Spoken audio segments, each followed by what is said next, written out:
Today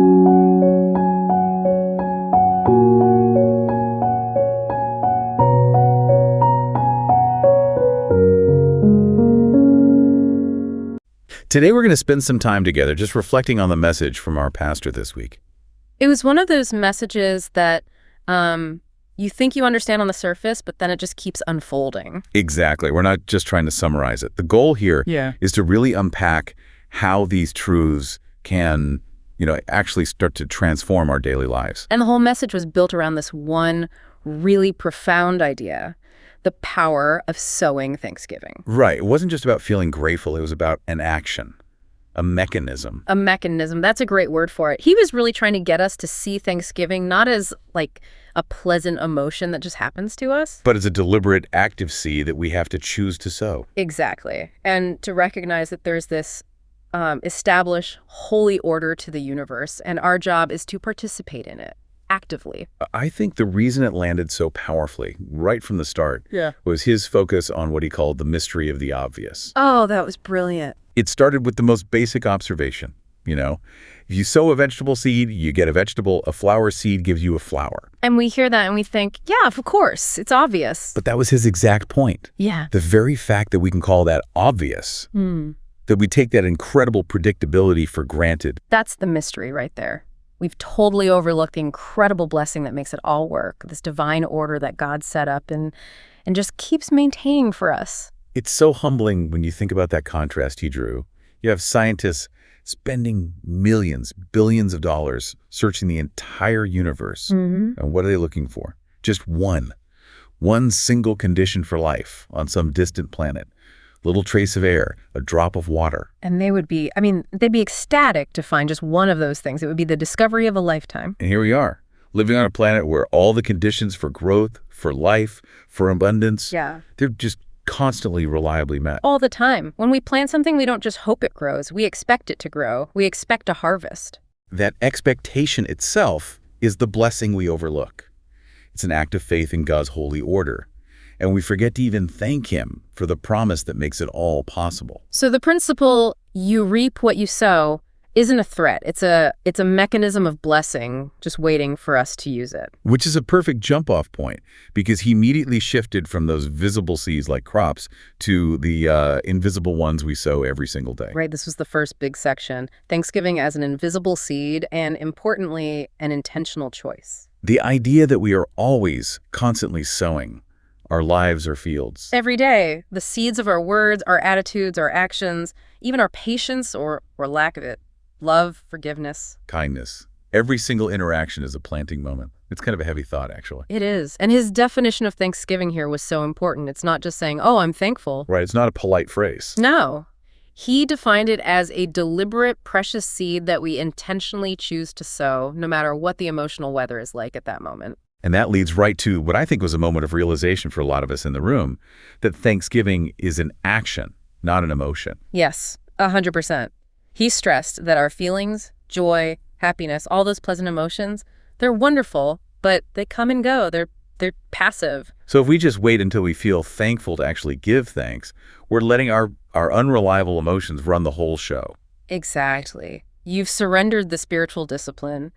True Thanksgiving is a choice. It's a way of living that you express through action, often when you least feel like it. He made that really sobering point, that when we fail to give thanks, our hearts become like dry, cracked ground. And you can't expect a harvest from cracked ground. If we never plant seeds of gratitude, we can't be surprised when we don't reap peace or joy. It takes intentional work, cultivation. But why is it so hard? Our default setting seems to be complaint or critique, even when we know we have so many blessings. I think it comes down to receiving versus giving. Receiving a blessing, that triggers an emotion. It's easy. But giving thanks, that takes spiritual energy. It takes discipline. Complaint is kind of the path of least resistance. It is. It's spiritual laziness.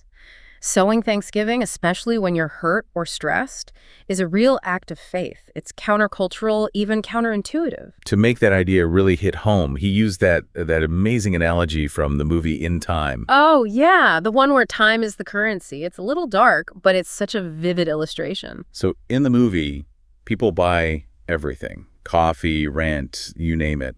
Not with money, but with minutes and hours from their own life. Your life is literally a ticking clock on your arm. And when the clock hits 0, you're gone. And the spiritual connection he drew from that was just, wow, we think that's just sci-fi, but our lives work on a similar principle. They really do. Everything we enjoy, our success, our comfort, even just the next breath we take, is purchased with the life God has given us. It's the fruit we get in exchange for the days we live. That just changes the question entirely, doesn't it? It's not, do I have enough money? It's, how am I spending my life? Am I spending this incredibly precious finite currency gratefully?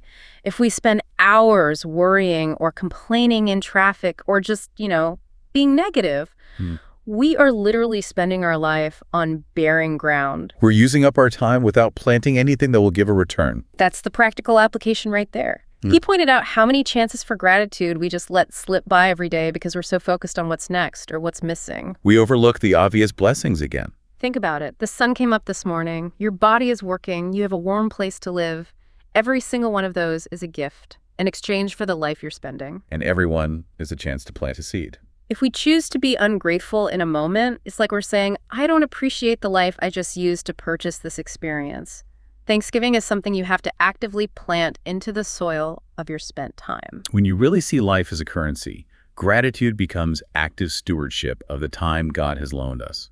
It really does. It becomes a kind of spiritual accounting. Are we using our time to grow something beautiful, or are we just letting the days pass while we plant weeds of anxiety? And the message was clear.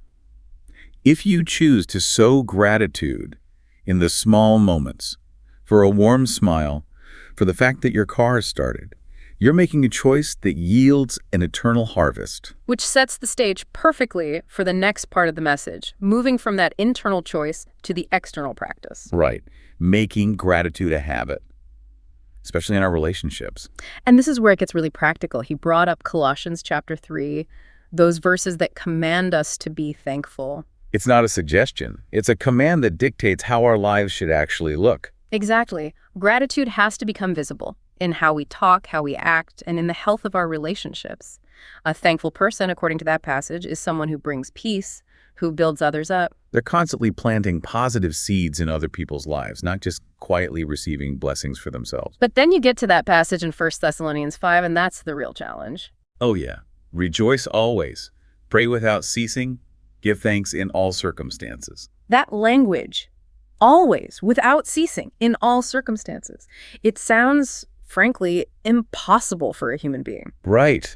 How can you be thankful when things are genuinely heartbreaking? It can't just be a slogan. It can't. And the pastor's insight here was that for gratitude to survive those tough times, it has to be a habit, not a mood. It has to be our automatic default response when the pressure is on. And he was so clear that nobody is naturally good at this. It's a skill. It has to be practiced and repeated over and over again. The analogy he used about teaching a child to get dressed, that really resonated with me. Me too. It's such a process of repeated, kind of boring instruction, isn't it? Totally. You can't just tell a toddler, get dressed. You have to walk them through it. Check the tag for the back. Okay, find the armholes. One arm, then the other. And you do that hundreds of times until one day it just becomes automatic. They don't even think about it anymore. And that's the model for our Thanksgiving.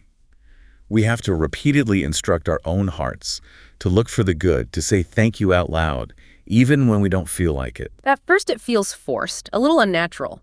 But with repetition, that choice becomes a spiritual habit. It becomes the language of our soul. And that habit has to start somewhere.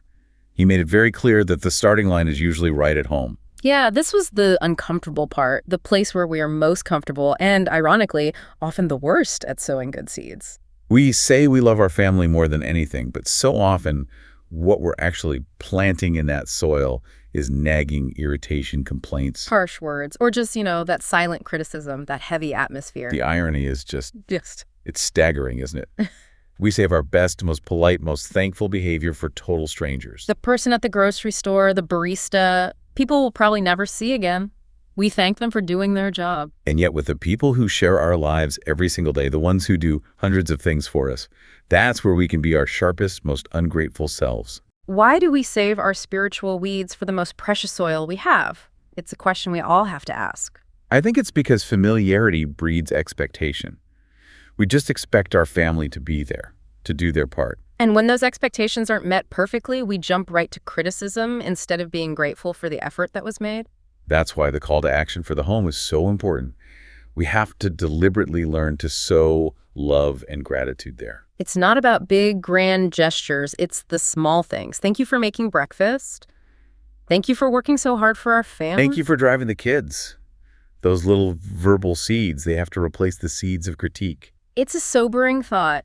If we can't be habitually thankful for the people we love most, how can we possibly expect to be thankful in the big, hard circumstances of life? And that simple thank you in a relationship, it's not just a word. It's a seed that affects the whole environment. It encourages the other person. It softens the ground for grace. And that relational sowing prepares us for the ultimate spiritual overflow.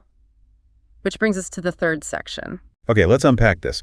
The overflow and the harvest of righteousness. He talked about this spiritual counter mechanism. Yes. Our natural human reaction to being hurt or frustrated is to complain. To feel resentment, that's our default. But the principle is, you don't wait to feel thankful. In that exact moment of frustration, you make a choice. You choose to sow a seed of thanksgiving anyway. And if we do that as an act of obedience, God himself promises to make that seed grow. So Thanksgiving is a form of spiritual warfare against our own nature. It's an act of faith. And it's the channel God has chosen to bless us through. We give thanks first, and through that obedience, God starts to work. He softens the hard ground in our own hearts. This is where that distinction between worldly gratitude and biblical gratitude becomes so clear. It really is. The world says, I'll be thankful once I get the job or once I get the good news from the doctor. It's reactive. It depends on the circumstances. But biblical thanksgiving is the opposite. It's proactive faith. When we give thanks first, God causes grace to abound. You're not giving thanks for the bad circumstances, but in them, because you trust that God is sovereign over them. Which brings us to that passage in 2 Corinthians 9:6. Whoever sows sparingly will also reap sparingly, and whoever sows bountifully will also reap bountifully. And while Paul was talking about financial giving there, the pastor applied that principle to all of our spiritual sowing. And the reason the Corinthians could give so generously with their money wasn't because they were rich. It was because they were so grateful. Their giving was rooted in thankfulness to God for the grace they'd already received. The gospel, salvation. They knew they had received an infinite gift, so they could give freely. They weren't just sowing money, they were sowing an overflow of their thanksgiving. And the principle holds true for us. If you sow thanksgiving sparingly, you're going to reap a sparse harvest of joy and peace. But if you sow it bountifully in every part of your life, the result is an abundant, overwhelming harvest. And that harvest has multiple layers. First, there's the internal change. The message reminded us that God is the one who gives us the seed in the first place. That's such a huge point. We feel like we have to force ourselves to be grateful. Right, like we have to manufacture it. But the ability to be truly thankful, especially when things are hard, that inclination, that spiritual energy, it's not from us. It's a gift from the Holy Spirit. So our part is just to obey, to take the small seed God is already giving us and plant it. Exactly. It takes all the pressure off. You're not trying to be grateful through sheer willpower. You're just resting in God's power to sow the gratitude he's already provided. And the end result of that whole cycle is what Paul calls the harvest of your righteousness. And that's the ultimate fruit. It's not just a happy feeling. What does that actually mean, though, a harvest of righteousness? Righteousness here means a right relationship with God, a life that is aligned with him and pleases him. Thanksgiving pulls us away from being focused on ourselves, our problems, our complaints, and turns our focus toward God. So a person who is habitually grateful will naturally start to show other fruits of righteousness, like patience, forgiveness, integrity. It matures your soul. It fundamentally changes your perspective from what you lack to what you've already been given in Christ. So the transformation is internal, but the message also stressed that the impact doesn't stop there. It's not just about us. No, and this is the beautiful part, the spiritual wave. A seed of thanksgiving is never just for one person. When you sow gratitude, maybe you thank someone publicly, or you encourage someone, or you just endure a hard time with faith. Someone else sees that, and they're blessed by it, and it encourages them to think about their own blessings. And then they are inspired to sow their own seeds, and their thanksgiving rises to God, and it just multiplies. It creates this upward spiral, an endless wave of thanksgiving moving toward God. It's an amazing thought. To think that my small choice to say thank you today could be part of someone else's joy and righteousness tomorrow. That raises the stakes. It really does. It makes choosing gratitude a matter of community impact, not just personal feeling, which is why the conclusion of the message was so powerful. Paul's cry of awe, thanks be to God for his indescribable gift. What does it mean that Paul, this brilliant theologian, calls the gift indescribable? It's the ultimate humility, isn't it? It's admitting that human words just fail. Paul, with all his knowledge, says no tongue or pen can ever fully capture the greatness of the grace we've received at the cross. It's like that old hymn, the love of God is greater far than tongue or pen can ever tell. So for anyone who is in Christ, a life without intentional thanksgiving it's just unthinkable spiritually. The foundation of everything we have is a gift so big we can't even describe it. Gratitude is the only fitting response, the only way to live that even begins to acknowledge the price that was paid for us. And that brings us right back to the final call to action, the decision. We have to choose today. Are we going to sow the seed of thanksgiving, trusting God to make it grow, or are we going to let our hearts stay barren and dry with complaint? And the message was so clear. Thanksgiving is not something you feel, it's something you sow. And the promise attached to that choice is immediate transformation. The very moment you decide to plant even one small, unseen seed of thanksgiving, your life begins to change. A hardened heart starts to soften. The weight of life feels a little lighter. Broken relationships, when you start sowing thanks instead of criticism, can begin to heal. And most importantly, your focus shifts completely to God. It's an invitation to trust his promise, that he will take our tiny seed and he will make it grow into a harvest of righteousness beyond anything our words could ever describe. So let's make that decision right here, right now, to be people who choose to practice love and to rejoice, to plant the seed today. Trusting that God will bring the harvest tomorrow. A really challenging but incredibly hope-filled reflection. Thank you for taking this deep dive with us.